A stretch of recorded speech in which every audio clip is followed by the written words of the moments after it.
Your Royal Highness, Your Excellencies, my lords, ladies and gentlemen, thank you for taking the time to join us at our conference today. For the past couple of years, I've taken this opportunity to articulate how we are progressing along the roadmap that we launched when we changed our name to World Horse Welfare some 30 months ago.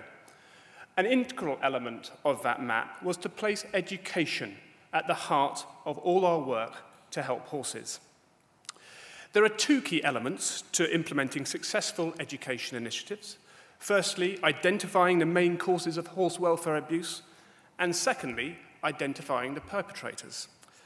The latter shouldn't be too difficult, should it? Unfortunately, it is. Getting some of the horse-owning population to understand even they need educating is a huge challenge in itself. But before I briefly turn to some of the causes, I think it's important to remind ourselves of the effect of this ignorance. Tragically, there are many examples that I could show you. Real horse suffering is still shockingly common in Britain. Take the example of Florence. Ted Barnes, one of our field officers, was called out to this 6-year-old black mare 2 weeks after last year's conference, following an anonymous caller who reported 2 horses with overgrown feet. He found Florence in this horrific state. All 4 feet overgrown, the hind feet quite horrendously so, with the horn growing backwards underneath the foot. Severely crippled and with no chance of recovery, Florence was put to sleep the same day on veterinary advice. Florence's owner was prosecuted by the RSPCA. Having previously denied her guilt, in court last month, she did plead guilty and was given a 10-year ban and ordered to pay almost £10,000 in costs and compensation.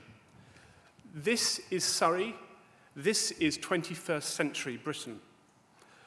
But what are the causes? Last year, we highlighted the huge suffering caused by horse obesity and our work to educate owners to manage their horse's weight.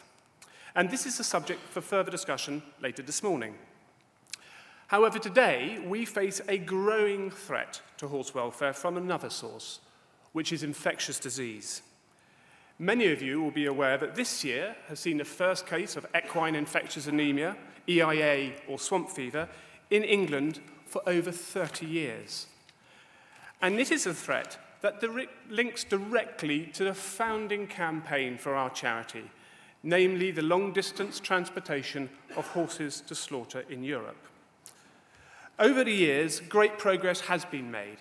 However, even now, this trade constitutes the single biggest abuse of horse welfare in Europe. It is an indefensible trade. But this trade also stokes the ticking time bomb of disease that threatens the health and welfare of the whole of Europe's population. This map identifies the location of cases of EIA in Europe this year up to the end of October. Many of these cases map the routes of transport of slaughter horses and other low-value horses around Europe. EIA is endemic in Romania and has been for many years, and it is now endemic in Italy, the destination country for the vast majority of slaughter horses in Europe. But there are, of course, many worse diseases than EIA. But if it can find its way into Britain, then other, potentially more serious diseases can follow closely behind. For instance, in Europe, there is real concern about diseases such as African horse sickness. Such a disease outbreak could devastate the horse industry in Britain, which contributes more than £4 billion annually to the economy. But despite what is at risk, we do not believe that the vast majority of the horse-owning public are doing even the basics to protect their horses. That is why earlier this year, we launched a disease information pack, providing practical information to horse owners. Unless we take action now, we will be completely ill-prepared when a major exotic disease does arrive.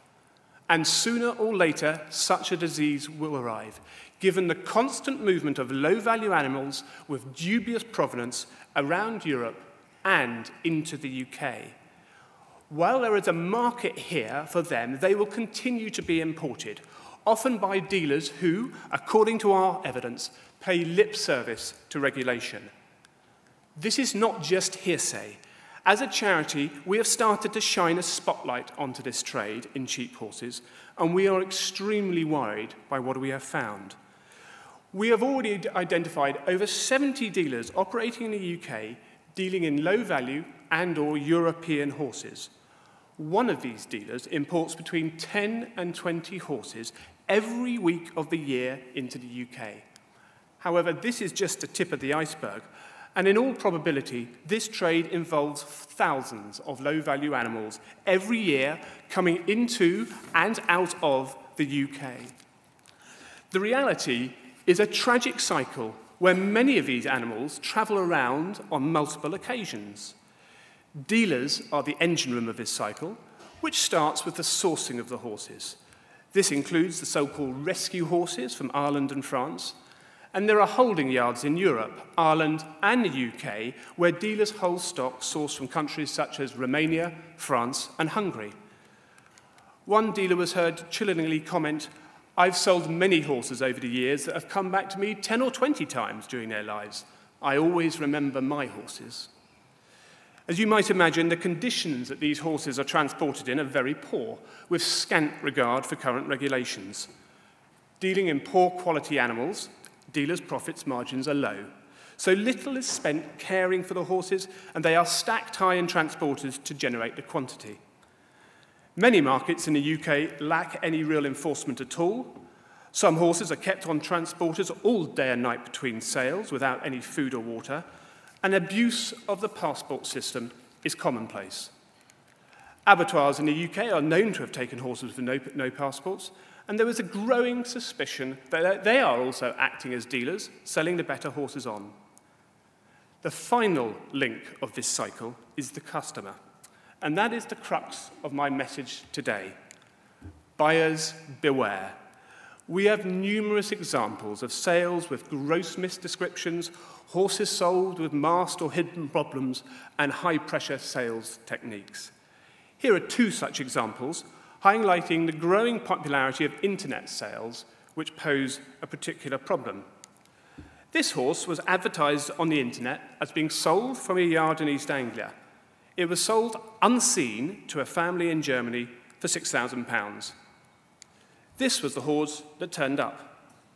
We regularly see horses of this standard going through UK markets just for a few £100s. The second was a particularly tragic case of a man with multiple sclerosis looking for a bomb-proof 17-hand weight carrier. He had already been sold one dud by a website and got Preston in exchange, a 17-hand Shire horse, somewhere between 4 and 7 years old, who had recently completed training. On arrival, the purchaser quickly found that Preston had a severe parrot mouth. A few days later, the purchaser tried to ride Preston and was immediately thrown off and had to be hospitalised. Preston was, in fact, a parrot-mouthed, unbroken 3-year-old. So what are we trying to do to control this trade?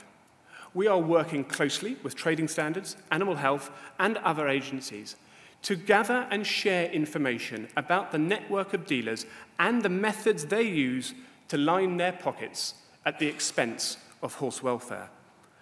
However, we do need to do more, and a crucial part of this is to educate prospective purchasers that unwary people are being duped on a daily basis. This is why today we have produced a checklist of top 10 tips for buying a horse, which provides practical advice as to what people should look out for to protect themselves against the unscrupulous methods that dealers employ to sell horses. Tips include what you should consider before purchase, what advice to take, and above all, never to buy unseen, a practice that's still amazingly common. They also cover checks that you should make in order to ensure that the horse you are being sold is the one you intend to buy. We need to take notice that this trade is happening on a large scale, that low-value animals are regularly being transported into and out of the UK, and that this is a real and present danger to British horses. We also need to recognise the collective responsibility we all have as horse owners.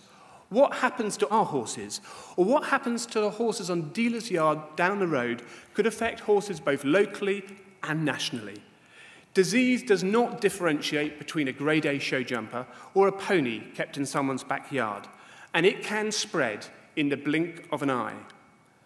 So I urge all prospective owners to fully investigate the health and origins of any horse they are planning to buy. Our horse population is extremely vulnerable, probably more so now than any recent time in history. It's high time we wake up to this fact, accept responsibility for our animals, and take the action necessary to keep our horses healthy.